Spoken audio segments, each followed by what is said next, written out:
Okay, good afternoon to all. It's a great honor to participate in this IRPA2022 event and having the opportunity to shortly present to you the RadoNorm project.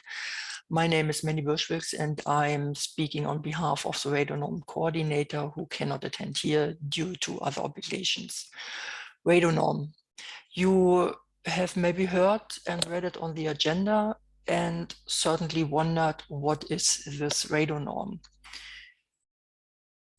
In short, the RadoNorm project is a research and innovation action and addresses the program topic NFRP 2019-2020-12, further integrating radiation protection of the last Horizon 2020 call.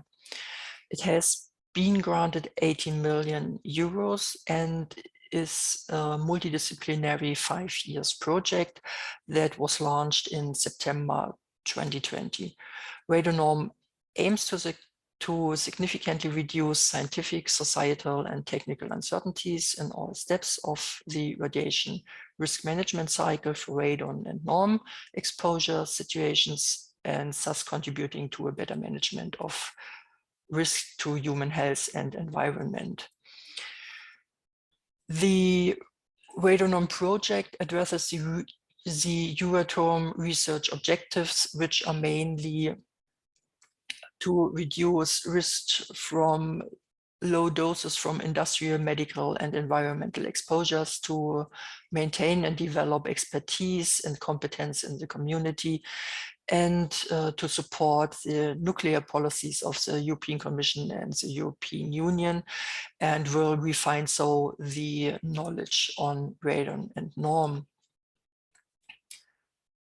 To do so, the RadoNorm aims to provide the required knowledge and to significantly reduce scientific as well as technical uncertainties in all steps of the radiation risk assessment and management cycle for radon and norm exposure situation, as illustrated in this figure on the slide here.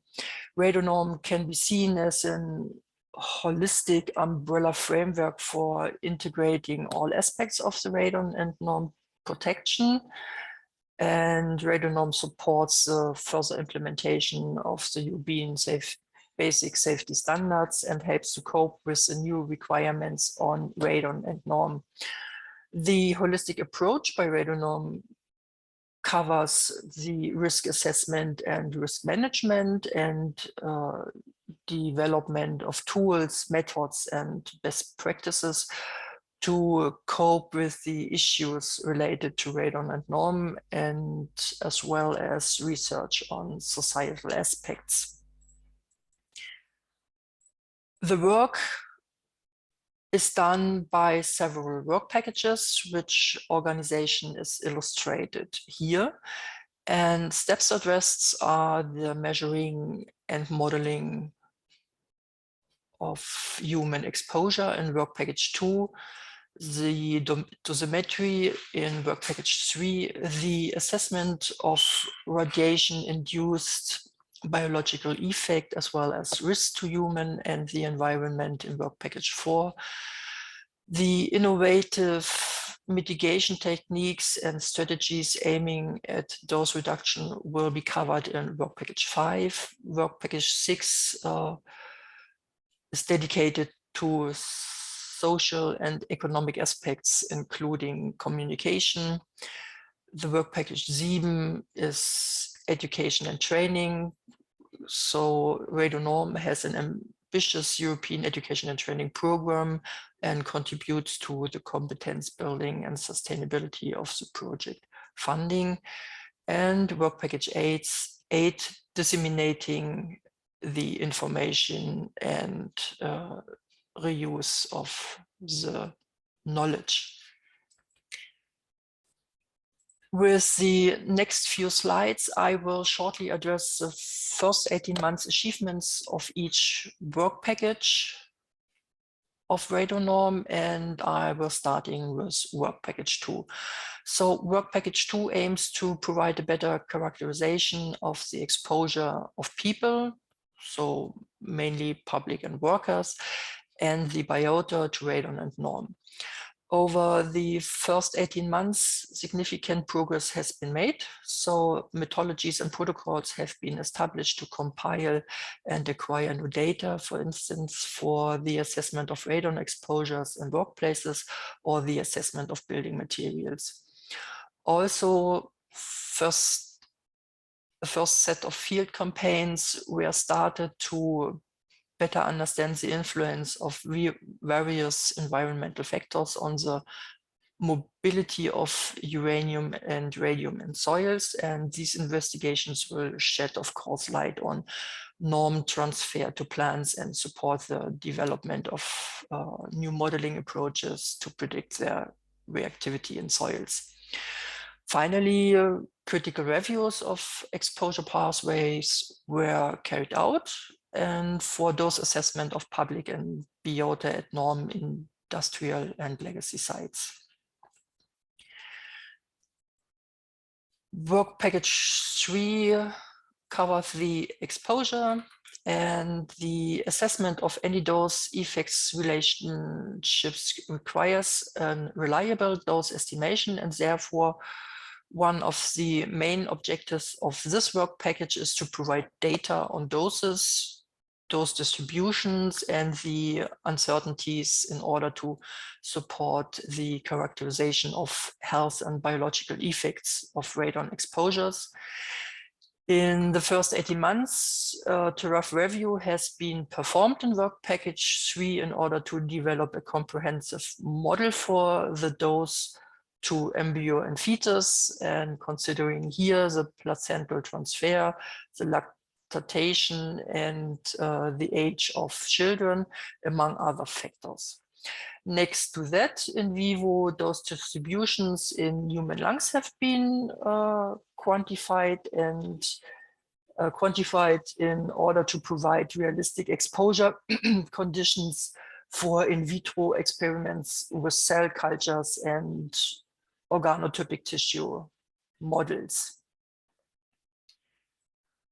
The general objective of the work package 4 is to generate new knowledge related to biological effects and responses after exposure to radon and norm that have implications for risk assessments and radiation protection of humans and the environment. It aims to reduce the existing uncertainties in the risk assessment. During the first 18 months of the project, studies have been successfully initiated. So, for instance, smoking risk models with temporal exposure windows have been developed to include intensity and duration of smoking and time since quitting smoking, and geometric mixed models for interactions between cumulated radon exposures and smoking have also been developed. Furthermore, ethical agreements and data transfer agreements between institutions were established, and a procedure was developed for constructing adverse outcome pathways combining bioinformatics and integrative system biology.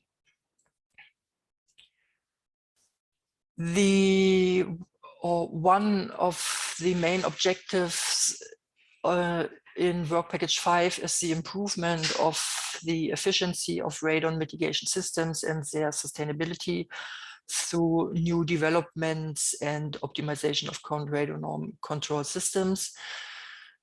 Another objective is the development of strategies for final treatment of radon residues and waste based on preventive actions and mitigation methods.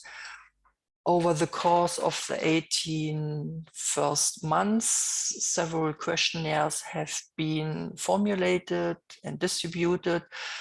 So, for instance, 2 questionnaires were done to get an overview of regulatory approaches and international standards for system and methods to control radon in workplaces and dwellings.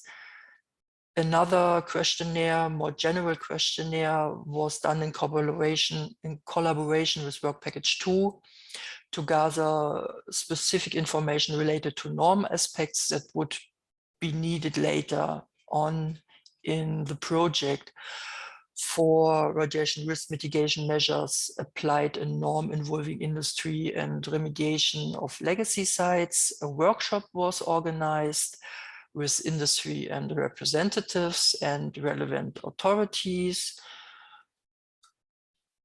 And 2 specific norm situations have been determined as case studies. So key parameters needed for modeling and collection of relevant data sets for model applications were carried out.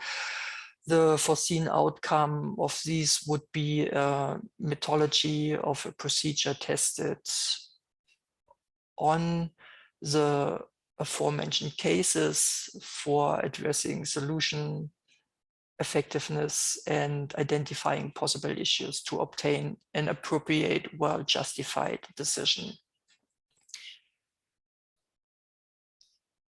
In Work Package 6, Work Package 6 focuses on the societal aspects of radon and norm, and it proposes systematic and methodologically sound social scientific approach to study radon and norm. In more particular, the Work Package 6 aims to improve the public awareness of radon and norm and evaluate methods to achieve behavioral changes in behavior and contribute to science-based policy support for radiation protection from radon and norm. What was done in Work Package 6 in the first 18 months of the project with regard to the development of a strong social scientific methodology base and toolbox for studying radon and norm, and elaborate literature review was conducted on methods used in published articles. A first paper was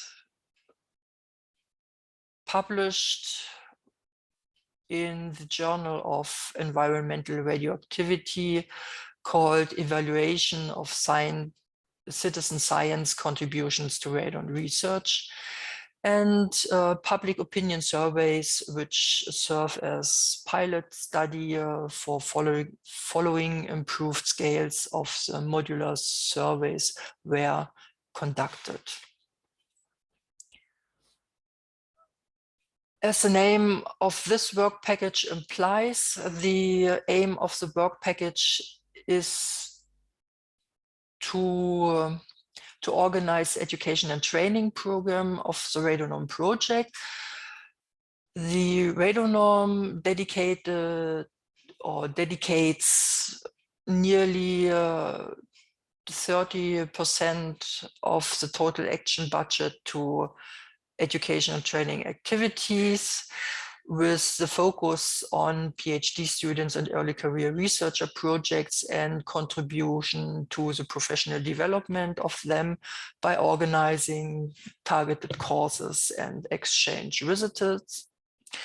During the first 18 months, 20 PhDs and 14 early career researchers were recruited. The remaining planned PhD and ECR positions will be filled at a later stage in the project in accordance with the work planned in the tasks of the project. Virtual meetings for both were organized, where each young researcher presented his or her project and answered questions. Training courses were held, travel grants were awarded, and this will be ongoing in the next years. Coming to the last work package, among the aims heard of RadoNorm also the dissemination of the project achievements, the exchange and communication with stakeholders, including the general public, affected populations, and others, as well as the international community, is an aim of RadoNorm. And this is all addressed in the work package 8. The achievements in this work package in the first 18 months are the relays of the strategy and plan for communication, dissemination, and exploitation of results, with an overview of stakeholders, their needs and expectations, different tools and channels for communication, dissemination, and for involvement of target groups. Of course, the launch of the project website linked with social media networks, newsletters, and other information materials. The further adaptation of the store database to special needs of RadoNorm partners regarding the data storage, the mapping and establishment of relevant stakeholder networks, and of course, the first stakeholder workshop that was held in conjunction with the first annual meeting of the RadoNorm project. In summarizing words, the RadoNorm project, as you heard, had a successful start and showed considerable and tangible outputs over the first 18 months. The project objectives have been fulfilled, especially in addressing knowledge gaps through scientific investigations, training the personnel in radiation protection research, disseminating findings to a broad audience, engaging and as well educating the public, and bringing together the radiation protection scientific community at an EU level to coordinate the research efforts within RadoNorm. You may visit our website for further information and follow us on social media to be up to date. And with this, I end and thank you very much.